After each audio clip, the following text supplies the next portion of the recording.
তোমার একটা বন্দুক, বন্দুক থেকে তোমার এখান দিকে তোমার বুলেটটা বের হইতেছে, এইখানে তোমার তক্তা, এটা তোমার তক্তা। যখনই তোমার গুলিটা এখানে আসবে তখনই বেগটা কি হয়, বেগটা ধরো যে অর্ধেক হয়ে যায় বা 1/3 হয়ে যায়, ঠিক আছে। আবার এখানে যায় বেগটা অর্ধেক বা 2/3 হওয়ার পর এখানে এসে কি বেগটা একদম শূন্য হয়ে যায়।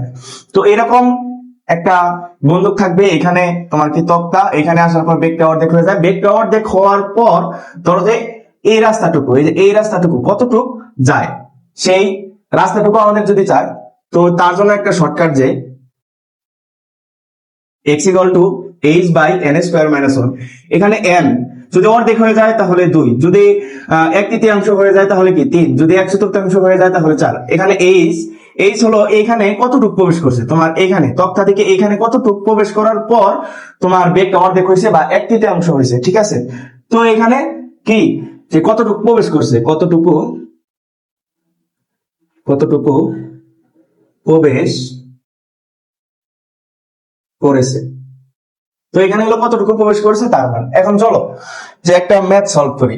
তো এখানে বলছে যে বন্দুক হতে একটি গুলি 400 মিটার/সেকেন্ড বেগে ছুড়লে একটি দেওয়ালে 5 মিটার প্রবেশ করার পর বেগ 1/4 হয়ে যায়, পরবর্তীতে গুলিটি আরো কতটুকু প্রবেশ করবে। আচ্ছা, তো এখানে কি বলছে যে 5 মিটার কি প্রবেশ করে, তারপরে বেগ 1/4 হয়ে যায়। 1/4, তাহলে এখানে n এর মান কত, n এর মান আমরা এখানে বুঝাই গেলাম, n এর মান কত 4। এখানে বলছে যে আর কতটুকু প্রবেশ করবে, তাহলে কি আমাদের x এর মান চাইছে, x এর মান চাইছে, ঠিক আছে না। এখন তো ইজি, তুমি কি কনসেপ্টটা কি এটার মতো পুরাটা। তাহলে আশা করি যে প্রথমে তুমি সূত্রটা লিখবা যে h/n²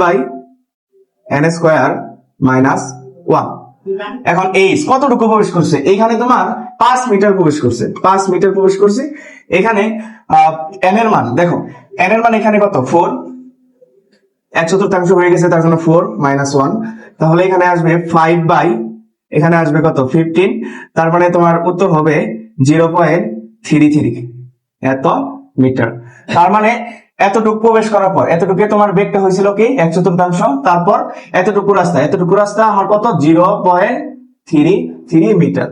যদি এরকম বুলেট তক্তা দিয়ে যদি এরকম ম্যাথ আসে, তাহলে আশা করি যে এই কনসেপ্টের মাধ্যমে আর এই শর্টকাটের মাধ্যমে তোমরা ইজিলি পারবা।